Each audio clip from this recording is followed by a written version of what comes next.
Welcome to a brand new episode of Identity Talk for Educators Live, the show for the unsung heroes of education. I'm your host, Sarfo-Mensah. And if this is your first time tuning in to the podcast, I welcome you and I hope that today's episode is one that will bring you back for more. If you like what you see or hear, wherever you are. And if you're a returning listener or viewer of the podcast, I welcome you back, and I hope that today's episode is one that you find informative, enlightening, and of course, insightful.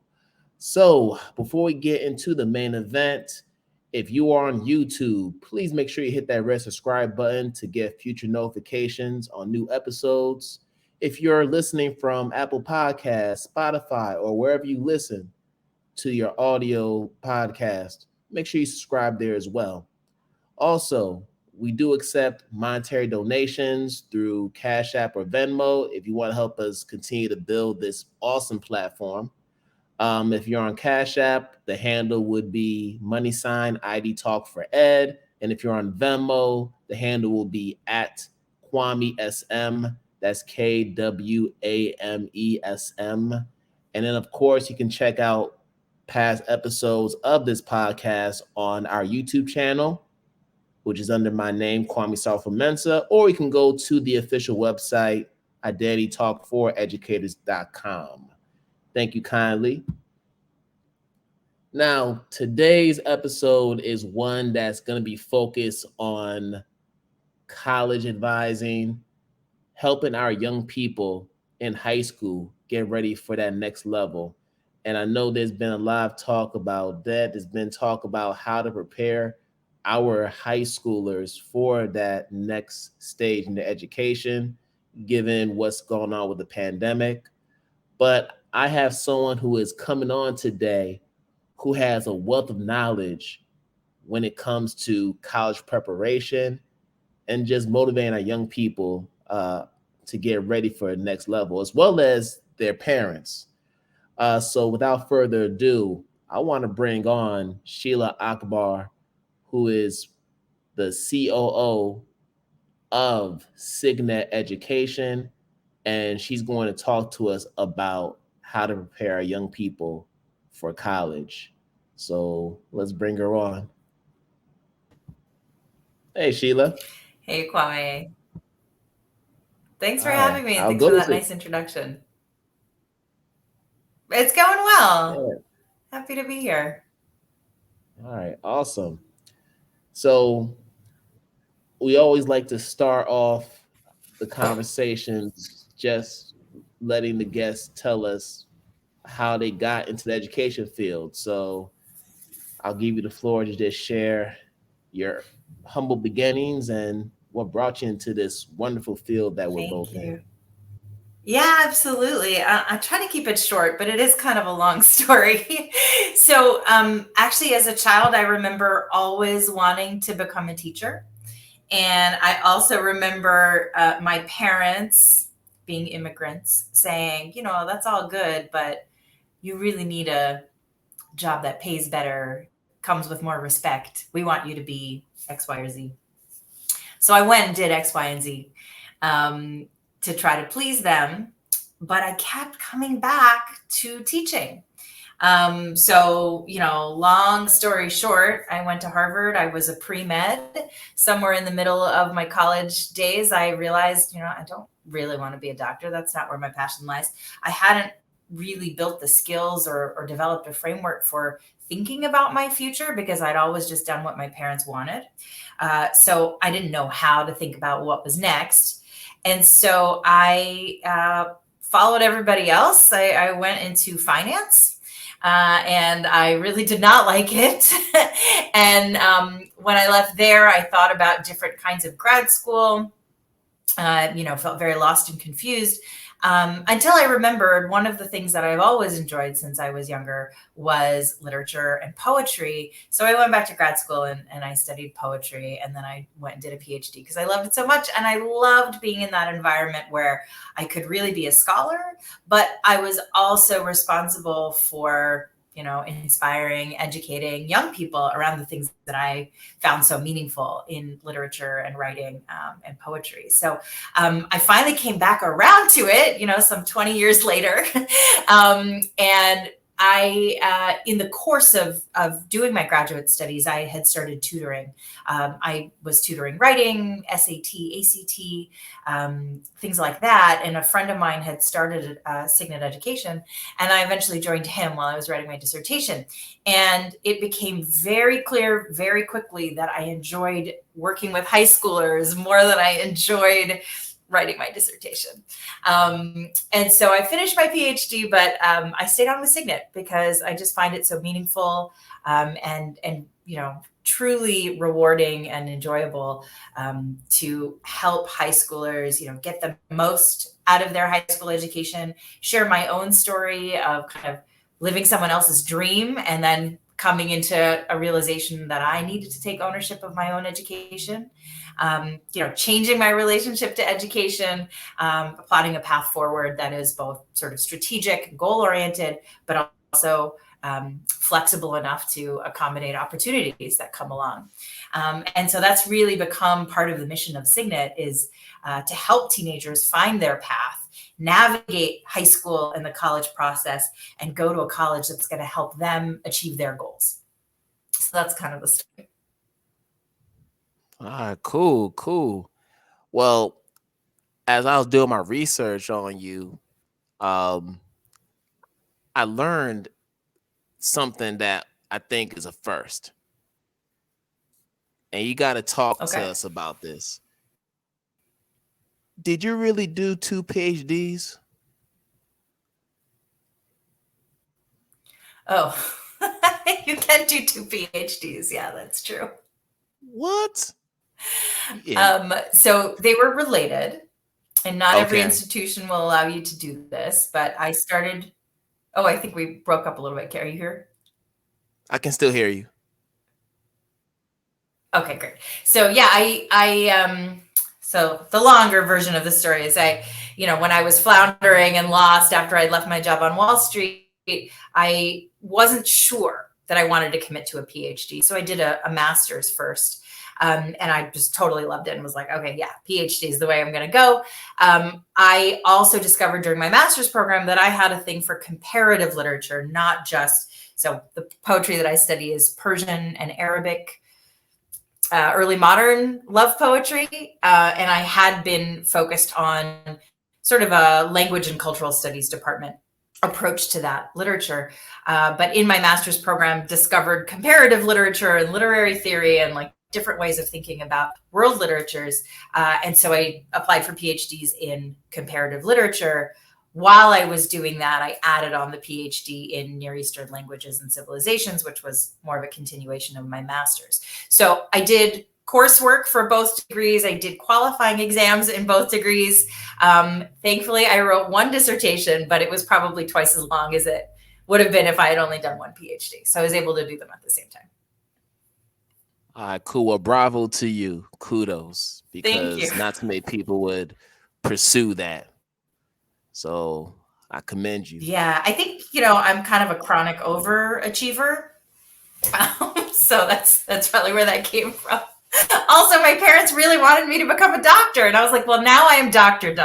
Thank you very much. There you go. So it's a win-win. Parents are happy and you're happy. So everybody's happy. Yeah. So outside of your love for modern love poetry, you also did pre-med while you're at Harvard. So I really want to know how you were able to make the transition from being a pre-med at Harvard to then learning about early modern love poetry to then eventually pursuing entrepreneurship in education. Yeah, that's kind of the story, is it? Like I said, I was under a lot of family and let's say cultural pressure to become a doctor. As a child of immigrants, they really saw medicine as a path to success, unquestionable success. Whereas any other path I might take, there's some question, are you going to be a successful person or not, right? And they had a very clear definition of success in their mind. So I always also really loved math and science. That was my jam in high school. I was on like math team and, loved all my science classes more than anything else. And so, it kind of made sense. I convinced myself that I could be happy pursuing that path. I did all my pre-med requirements at Harvard. They were challenging, but I did them because I actually did enjoy the material. I think it was when it was time to sign up for the MCAT that I was like, wait, really? Am I going to do this to myself when I really don't see myself in it? I just kind of had to listen to that inner voice.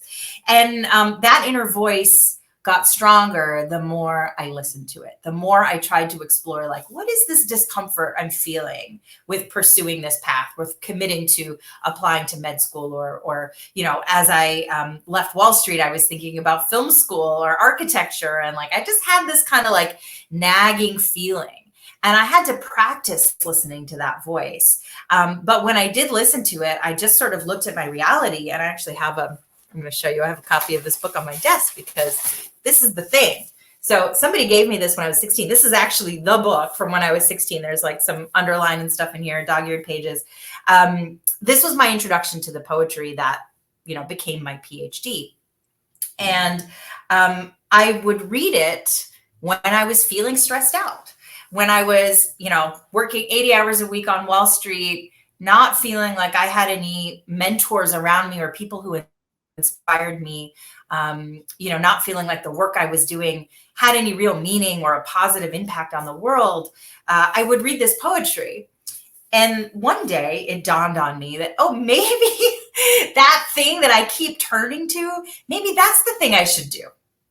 And it was just this huge light bulb moment. It was like right there in front of me, so obvious, right? But for whatever reason, I wasn't allowing myself to see it.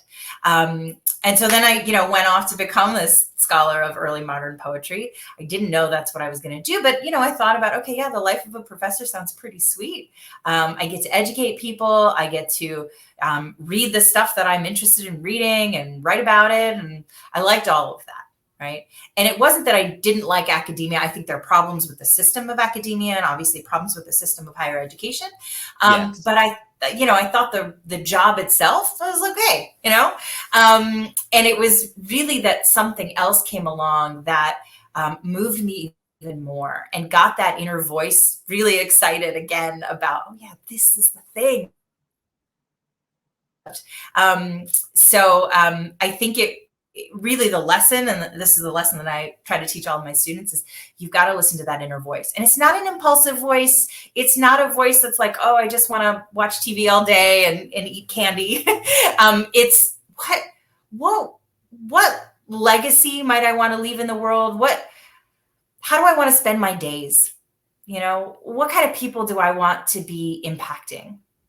Because for me, it's always about something bigger than just pleasing myself, right? And the more I listened to that voice, the more it just took me to these places.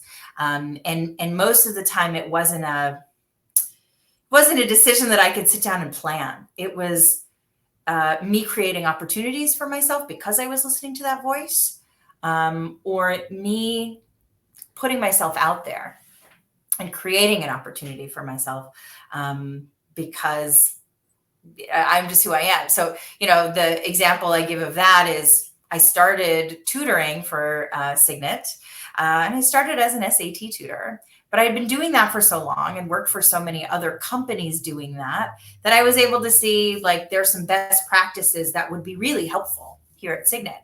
And I, brought that to the leadership and they said, yeah, great. Let's build a curriculum and a new training, and gave me the reins, and I was able to do that. And then from there, I looked around and I was like, you know what?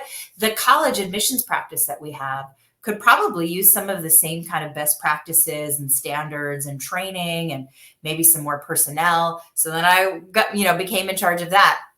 I was able to look across the business at all of our different services and kind of level up our quality and training standards, and even our hiring practices. And so I became the director of education in 2012, maybe. And that was a role that didn't exist before I suggested it. And then I became president and COO in 2018. And again, that was a role that didn't exist until I suggested it. And it was a role that I was able to create and inhabit because of all the different things I had done previously, not just the training, curriculum development, hiring stuff, operational stuff, but even stuff from previous lives, the pedagogical methods I had studied during my PhD and then had actually practiced teaching at the university level.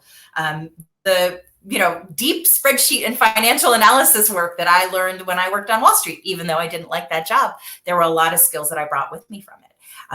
So I really see this as an evolution, and there are connections between all of those things, even though it felt like I was making, a complete 180 every time I made a change.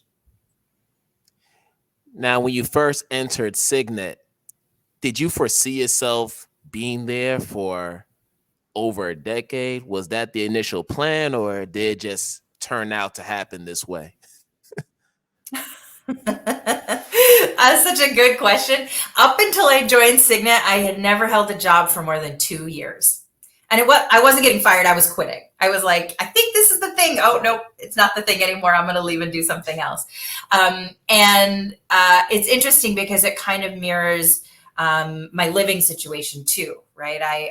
Growing up, we moved every 2 or 3 years. My father was a doctor. He respecialized. He did a fellowship here. He went and did this thing there. And so we moved around a lot. And I really get excited when I get to travel somewhere new or land somewhere new. It feels exhilarating to me. And I think that's because I moved so much. And I think that's kind of one of the things that happened with my work life, because I love having a new challenge. And after about 2 years, you should kind of master your role.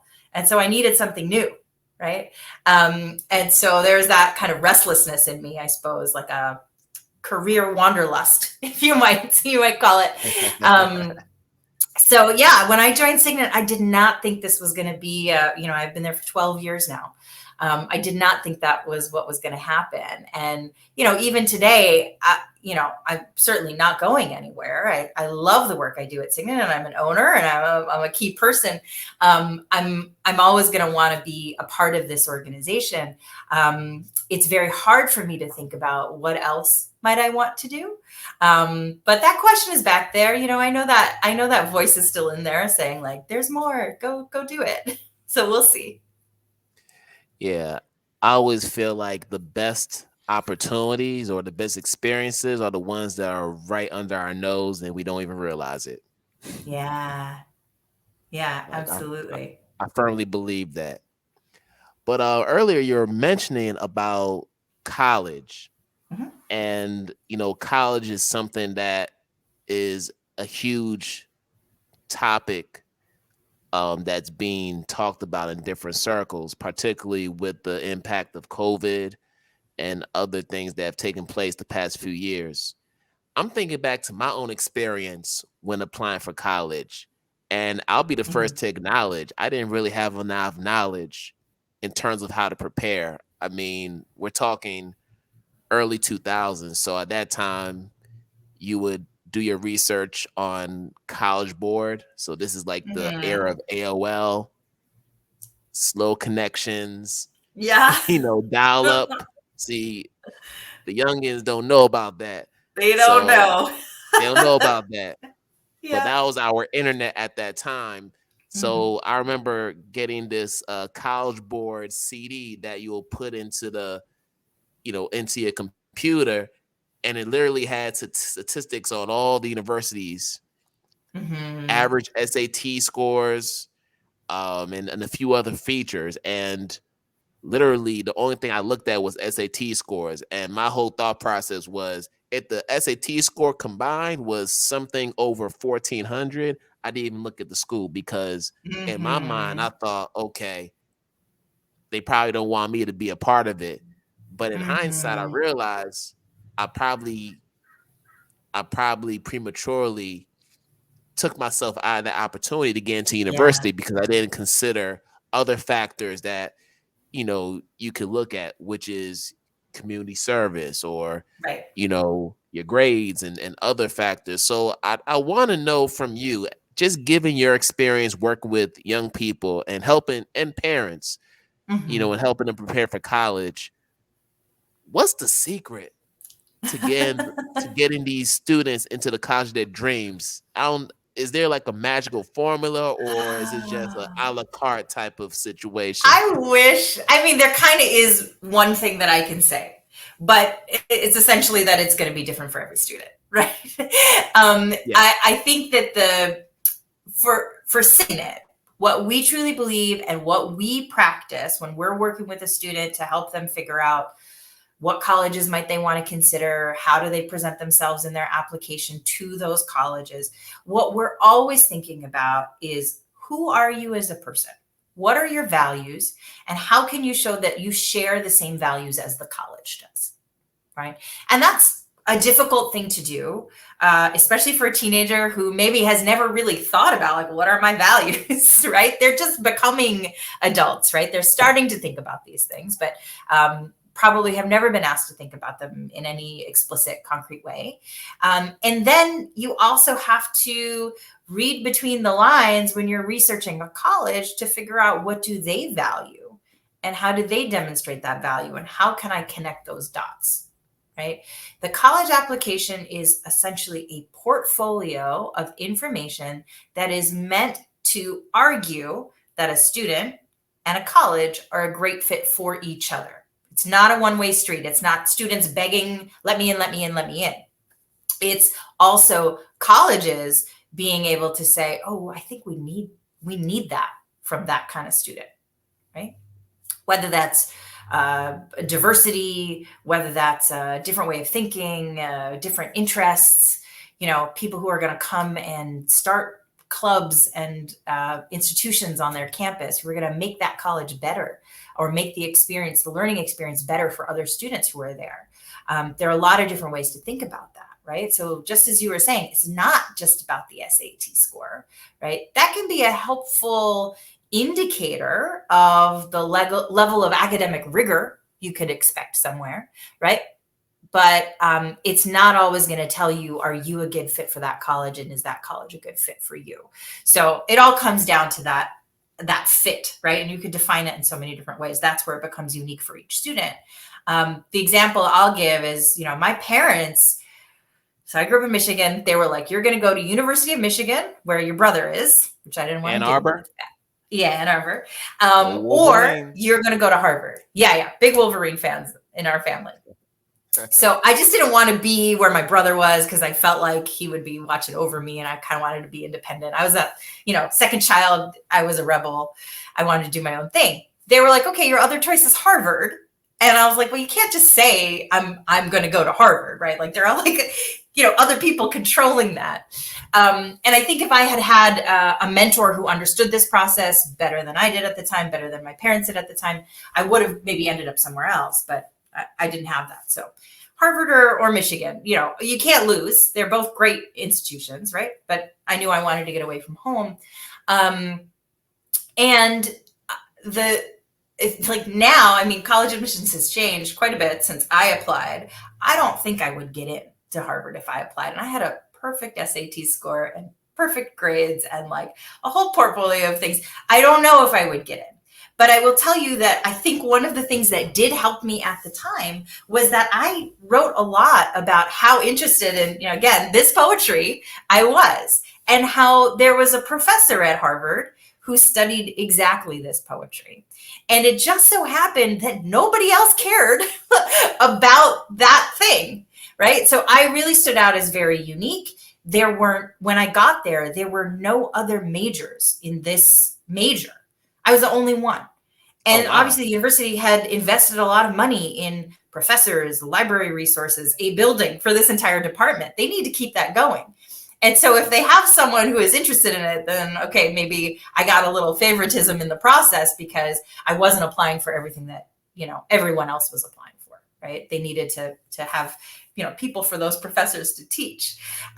So I always encourage students, don't just try to do what you think a college wants, because you are going to be, presenting some two-dimensional version of you that's actually a stereotype and is not uniquely, authentically you.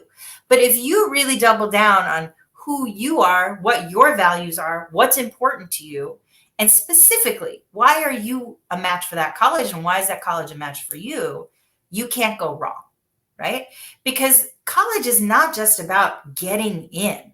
It's about thriving there, learning what you want to learn, meeting the people you want to meet, being inspired by your surroundings, but also not drowning in a crazy workload, not being forced to do things that you don't find meaningful or you don't care about, right? Like taking certain types of classes. If college has a big set of requirements or something like that for gen ed. So really you're doing yourself a disservice by not being authentically you in that application, right? And that may be the big secret, is like, be yourself. And nobody wants to believe it because we all have this sort of imposter syndrome of like, I can't possibly be good enough. There's nothing interesting about me. And I have so many students who come to me and say, I don't have any stories to tell. And I'm like, well, tell me how you spend your free time. And there's always something really fascinating in there. Right. I have this girl who's a lacrosse player. And I was like, tell me like the weirdest thing about you that maybe you don't really tell anybody else or people are surprised to learn about you. And it turns out she's a very talented crocheter. And she crochets all these like tiny little animals. They're so cute. And she gives them to her friends. And it's like her favorite thing to give people. It's such a great story. And I never would have expected it. Right. And it helped us get into topics that are really unique and special about her that she just had discounted because, she really wants to go to like Notre Dame. She thinks all Notre Dame students are like this. So I have to be like that. Right. But I'm helping her see, no, you can be yourself and show how much of an asset you're going to be to that campus. And that's the way in. But I think it goes back to what you said earlier about young people not really knowing who they are at age 17, 18 years old when they're applying for schools. Right. You're still trying to figure that part out. And I love what you said about fit, because so often in our society, we put too much of an onus on elite universities. So, for example, Ivy League schools, like you went to Harvard. Some people might have gone to Brown or Princeton, or Dartmouth. And we tend to think that you got to be in those schools in order to be a legitimate scholar. But in all actuality, it's not really about being in those schools. It's about what school is the best fit for you, like you mentioned. So how do you communicate that to parents and young people? Because I know there are parents who are stuck on like the Yales and the Princetons, and you have to be like, well, listen, these are good colleges, but given what your daughter or your son wants to study, maybe you should look into this school. They have a better school that focuses specifically on that major. Yeah, exactly. I have that conversation with people all the time. A lot of kids want to start their own business. They're very entrepreneurial, and they'll tell me, I want to go to Harvard and study business. And I'm like, you can't study business at Harvard. You could do that at the graduate level. You could get an MBA there, but there is no undergraduate business major. There's not even an accounting major, right? There's one, at least when I was there was one corporate finance class that you could take within the economics department. But there was nothing else like about, how the stock market works and how businesses function and, all like marketing and all of that stuff. That's not what they do there, right? If you really want to study entrepreneurship and you want to be in the Boston area, maybe Babson is going to be a better fit for that, right? And so what we try to do is educate families, particularly parents who might be stuck on a brand name or something like that, about what is the reality of going to that school, right? Can your students study what they want to study or have these opportunities to do the internships or research or whatever it is that they need to do in order to achieve their goals? And let's think about the outcomes, not just the incoming, right? Where can I get in that sounds really good, but what's going to happen to you on the other end, right? If they want to go, work on Wall Street, Harvard might be a great place for them to be able to go do that, because there is a strong connection between Harvard and Wall Street, and there is like a pathway, there are like recruiting programs. But if they want to, I don't know, I'm going to make it up, like go work in, I don't know, agricultural technology, and they're super, super smart, well, like Harvard is probably not the place for that, right? There are better schools for those specific types of programs, like Cal Poly in San Luis Obispo is one of the best programs in agriculture. But how many people have actually heard of that, right? So the question then becomes, what do you care about and why? Do you care about the brand name? And why do you care about it? You think it's going to bring you more opportunity? You think it's going to open doors for you? Some of that may be true. But if you don't have the education needed to succeed in whatever path you want to take, then maybe that brand name is not actually going to be as helpful as you think, right? When I did my PhD, I went to Indiana University. And a number of people were like, well, you did your undergrad and master's at Harvard. How are you going to go to Indiana? It's a public university in the middle of nowhere. Like, what are you doing? You know, my parents were probably among the top questioners. But when I showed them, actually, there's an amazing scholar of Persian literature there who approaches Persian literature in a way that I'm interested in, and nobody else is doing the work that he's doing. There's also 2 amazing scholars of Arabic literature there who are literally the best in the world. And cost of living is this, and, you know, I could buy a house. And, you know, when I gave them all the reasons this is a better fit for me and what I want to do, then they finally understood it, right? So I think it's about kind of getting under the surface and asking yourself why, or asking, you know, a parent or a student, why are you, you know, fixated on this or that? Like, what is it going to open for you? What opportunities is it going to create for you? And are there other ways to get to that opportunity? So I'm going to throw a curveball question. Okay. Just stay with me for a second. Sure. Now, we know that in certain universities, especially in the top universities, you know, we have students who enroll in those universities as legacies, right? Mm-hmm. I'm wondering if you've ever had a situation where you had a young person who could potentially be a legacy at a university, and they were just thinking about going there because maybe their mother, their father, or they had an uncle or aunt or some family member who attended university. And are there any advantages to doing that financially? Well, sure. Yeah. You know, many colleges are moving away from giving special benefits to legacy students. Most of them now, excuse me, the most you'll get for being a legacy is a guaranteed second read, right? So when admissions people are reading, sometimes they're going to read your application once and say, yeah, I don't think you're going to make it.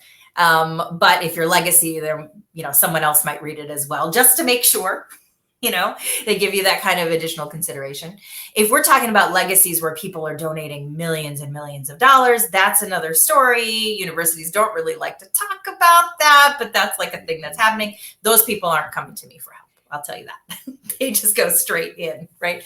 But I mean, yeah, we've seen a lot of students who are like, well, mom and dad went to Dartmouth, so I feel like I have to apply there.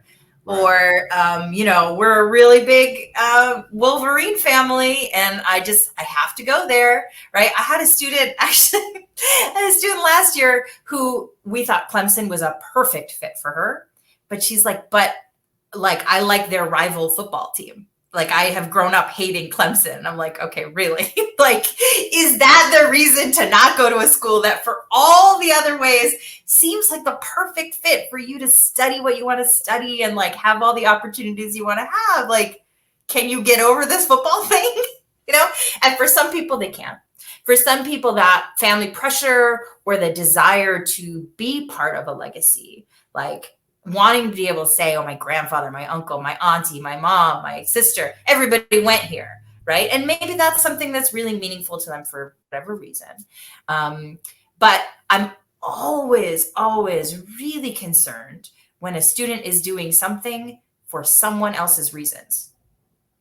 right?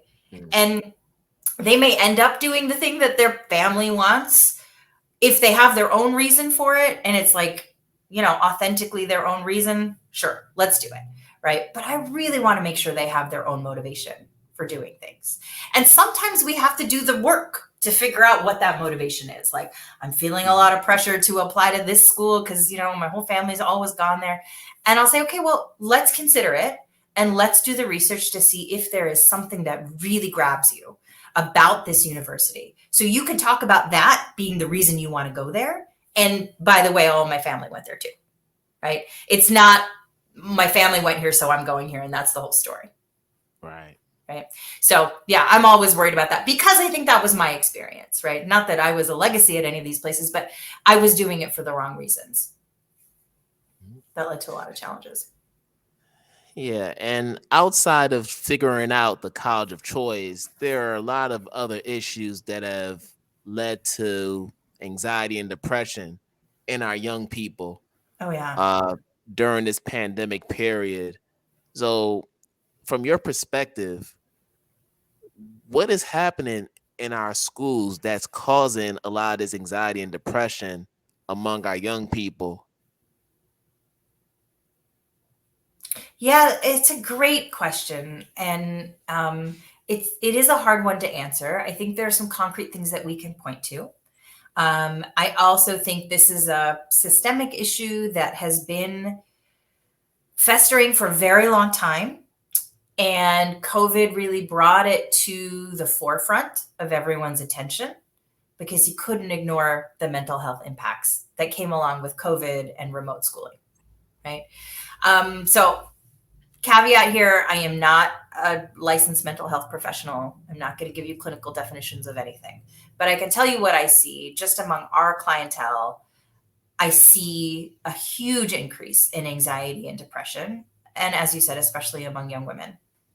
I think there are two main factors that are leading to this, and that typically lead to anxiety in adolescence, right? Again, I'm not a clinician, so take this with a grain of salt. One of those things is uncertainty, right? When we don't know what we're supposed to do, what's expected of us, when the path ahead is unclear, it feels like we don't have control, that can lead to anxiety. And I mean, what better example of an uncertain situation can you think of other than COVID, right? It just threw everything into disarray. College kids were sent home. School was canceled. Parents were like, how am I supposed to work and take care of all of my children and manage their education and make sure they're engaged? And how do we keep ourselves safe, right? All of those things were happening. And COVID also introduced some more uncertainty into the college process, which I think has always been a little uncertainty because, it's so selective at the top ends that people don't feel like they have a lot of control. They're always asking, what's the secret? They think there's a secret that somebody knows that they're just not being told. But the additional anxiety that COVID added to that process was all of a sudden, almost everybody's extracurriculars were canceled. Right? You couldn't play sports anymore. You couldn't go volunteer in a soup kitchen. You couldn't do things because that would mean you couldn't be socially isolated. So people are like, well, what do we do about that? Right? The grades, most schools that spring of 2020 decided to do pass fail for that semester. Right? And everyone's like, what's a college going to think about me having a pass in AP calculus instead of an actual grade, but everybody was in that situation. So colleges figured out what to do. The biggest thing I think that created additional uncertainty in the college process was the fact that vast majority of colleges went test optional, meaning you didn't have to take the SAT or the ACT in order to apply. And you would think, and I know this is what colleges were hoping, was that would reduce anxiety and reduce barriers to entry, right? And in some cases, it has done that because, like your story, Kwame, students can't say, oh, that school is looking for over 1,400. I can't possibly be a fit for it. Now they can say, oh, if that's test optional, I could apply without my test scores. All of this other stuff is really strong. So now maybe I do have a chance at those schools. So in some ways, it did create more access.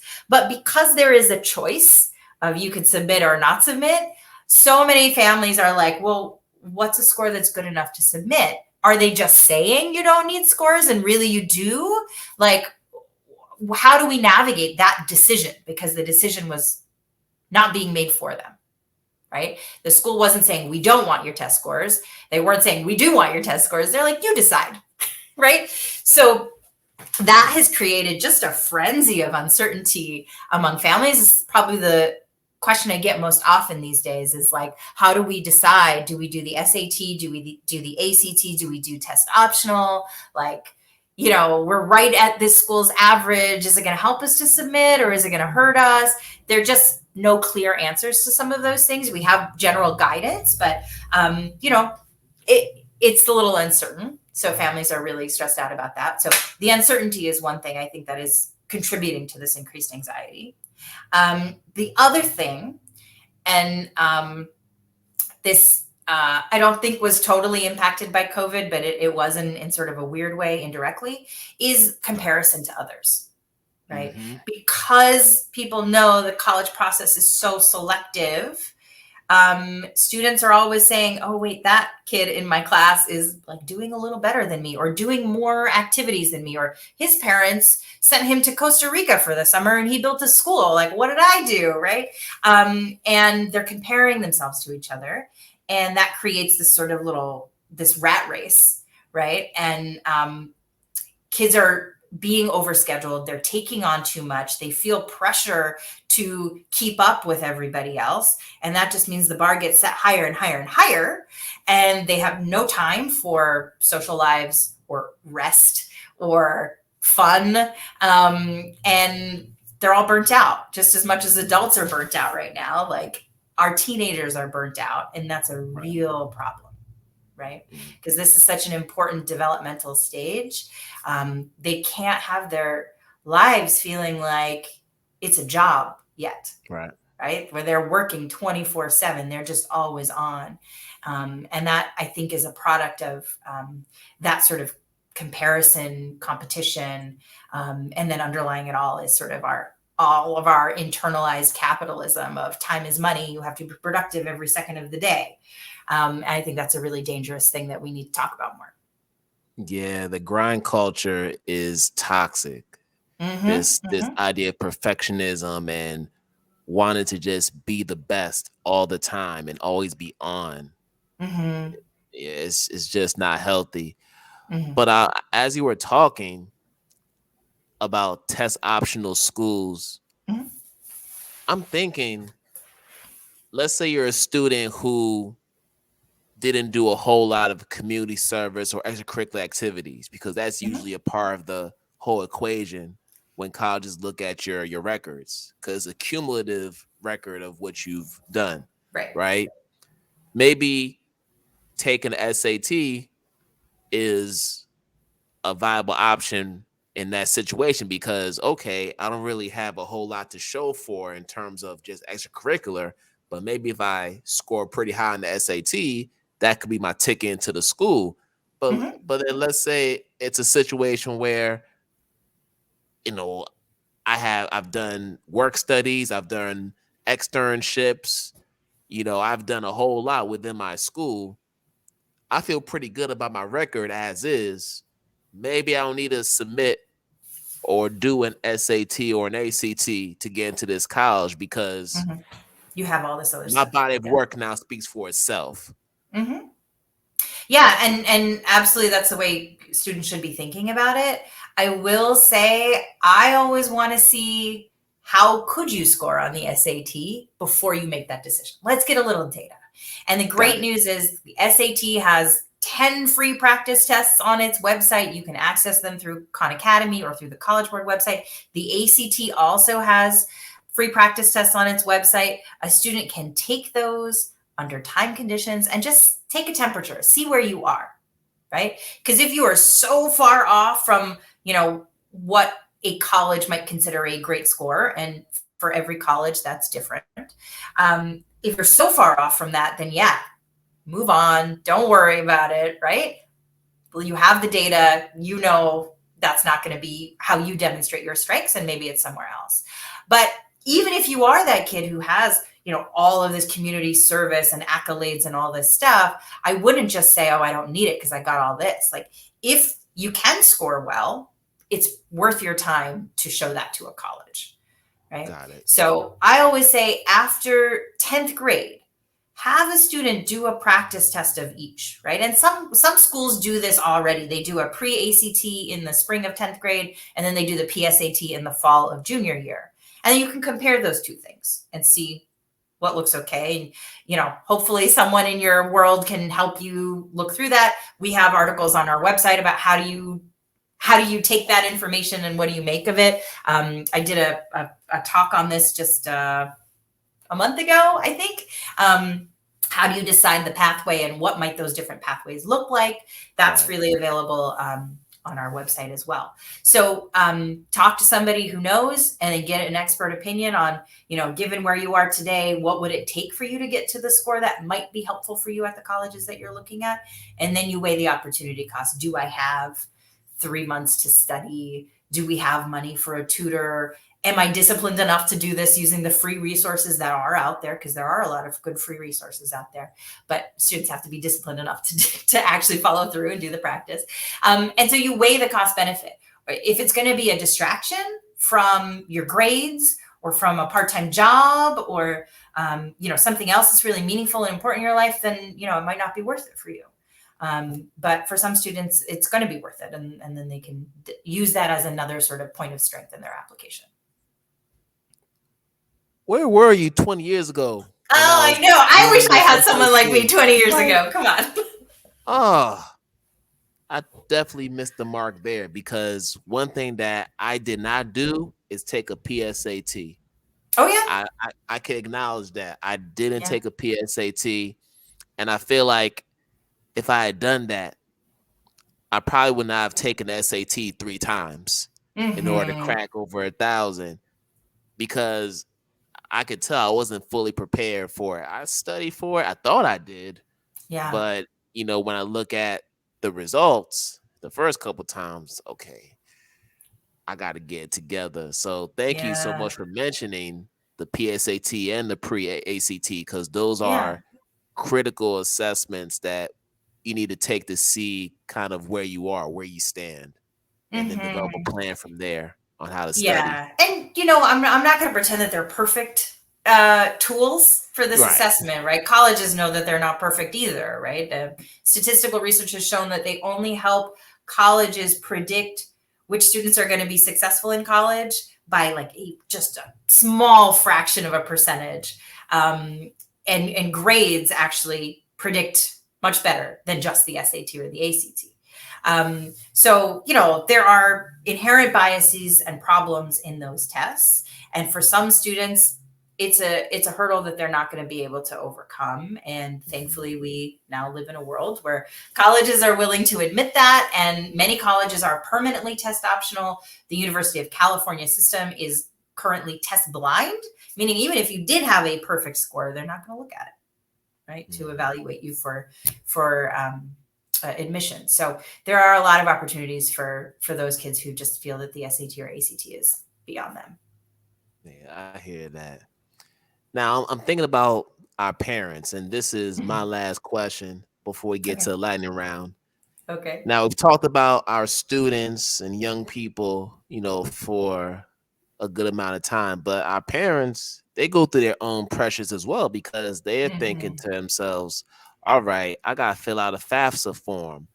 I got to make sure that I'm able to raise enough money for my child to be able to go to college and register for their classes, and this is something that I know my mom went through, with her company and in making sure that I was always able to stay in school. So I want to know, what can employers do to alleviate some of that pressure off of our parents who are doing their absolute best to get their children prepared for this next level of college? Yeah, sure. This is a really interesting question because, I wish we lived in a society where our government was doing everything they could to make college affordable and, Agreed. easier to access, things like that. But, for reasons we won't go into, that doesn't look like it's happening.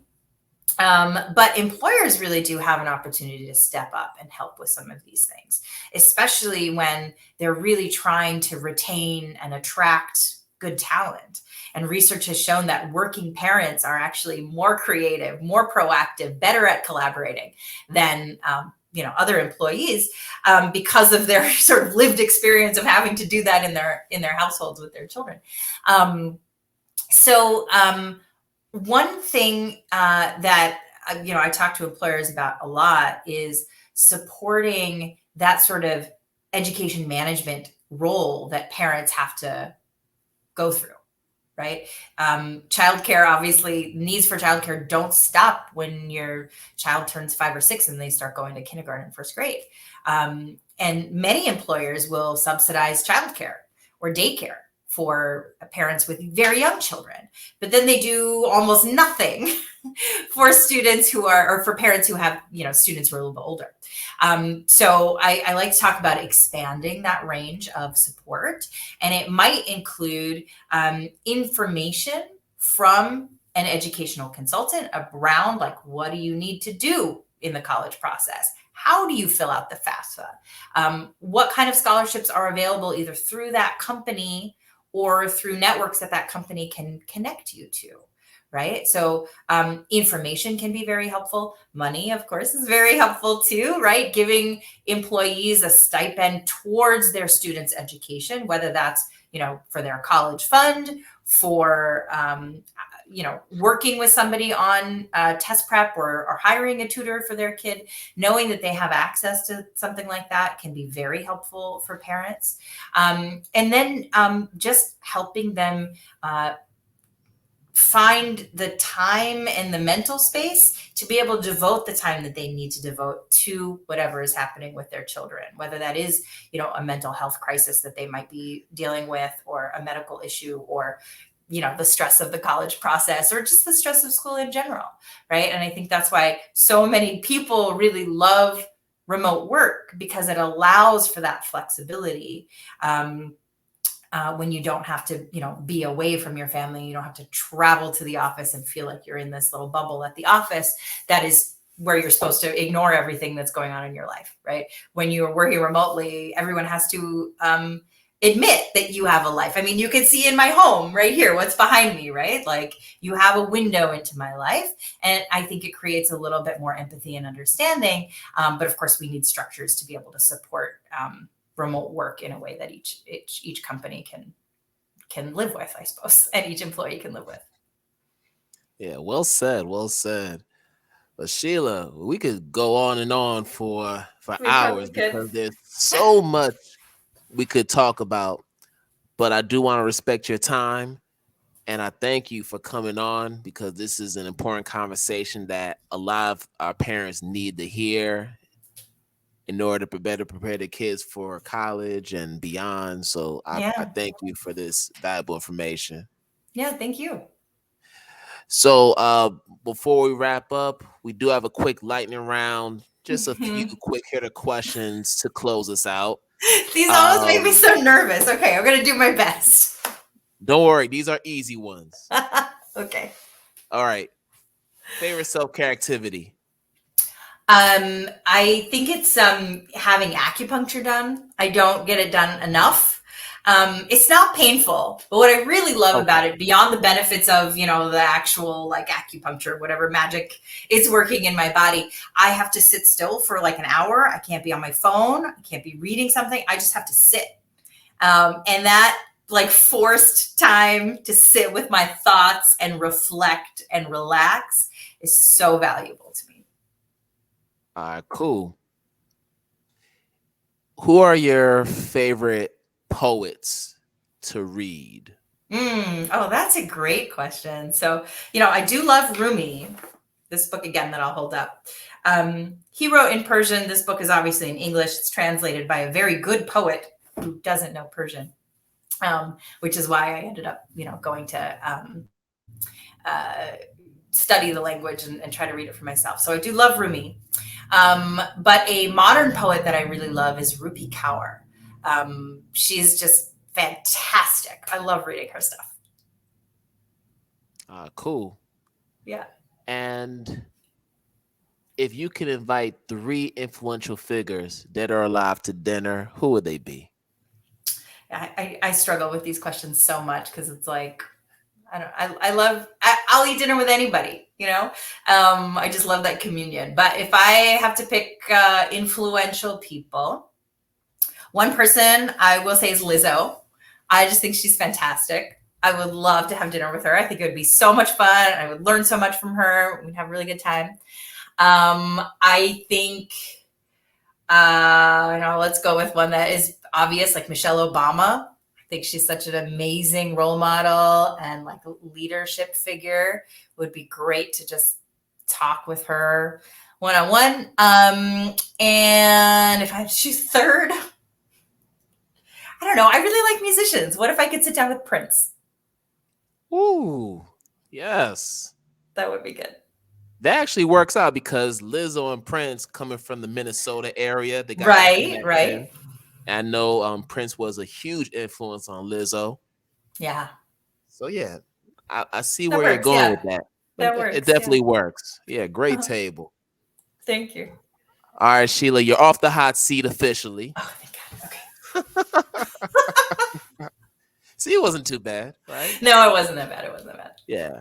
So before you leave us, please let people know how to connect with Signet Education. And also, if they want to connect with you on social media, please let them know your handles, our audience. Yeah, sure. So I'm not really on social media because I'm of that generation. But I am on LinkedIn. So you can just find me on LinkedIn. Just look up my name. I'm probably the only Sheila Akbar out there. You could find information on Signet at our website, signeteducation.com. And our blog is linked right there too. All right, y'all heard it. So make sure you hit up the Signet website, get some information about their services. They're doing great work. Sheila, it's been an honor to have you on, and I hope we can do this again another time. Yeah, I would love that. Thank you so much for the opportunity. All right, y'all. So we're about to end another fantastic episode of IDTALK for Educators Live. And as always, I wish you all good morning, good afternoon, good night, wherever you are in the world. And we're going to do this again another time. Peace out, everybody.